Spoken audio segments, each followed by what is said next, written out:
खबर दें आपको कि लाहौर की इंसदादी दहशतगर्दी अदालत ने 9 मई को जलाओ घिराव के मुकदमे में PTI रहनुमा हम्माद अजहर समेत 4 मुल्जिमान के खिलाफ इश्तिहारी की कार्रवाई शुरू कर दी है।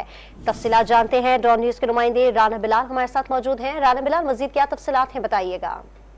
बिल्कुल जी, 9 मई को गुलबर्ग में जलाओ घिराव के मुकदमे में बड़ी पेशरफ्त सामने आई है। लाहौर की इंसदादी दहशतगर्दी अदालत ने तहरीक इंसाफ के रहनुमा हम्माद अजहर समेत दीगर मुल्जिमान के खिलाफ इश्तिहारी की कार्रवाई शुरू कर दी है और अदालत ने हम्माद अजहर, गुलाम अब्बास, अली अब्बास और सरबंद मलक के खिलाफ पुलिस की दरखास्त पर ये इश्तिहारी की कार्रवाई शुरू की है। आज इंसदादी दहशतगर्दी अदालत के जज इजाज अहमद बुटर ने पुलिस की दरखास्त पर समाअत की, जिसमें यह मौक़िफ़ इख्तियार किया गया था कि मुल्ज़मान को गिरफ्तार करने के लिए कोशिशें की गई, लेकिन गिरफ्तारी के डर से मुल्ज़मान ने खुद को रूपोश कर लिया है। लिहाजा अदालत कानून के मुताबिक इन मुल्ज़मान के खिलाफ इश्तिहारी की कार्रवाई जो है वो शुरू करे। और तो अदालत ने पुलिस की दरखास्त को जुज़वी तौर पर मंजूर करते हुए हम्माद अजहर समेत दीगर 4 मुल्ज़मान के खिलाफ इश्तिहारी की कार्रवाई का आगाज कर दिया है। बहुत शुक्रिया आपका राना बिलाल।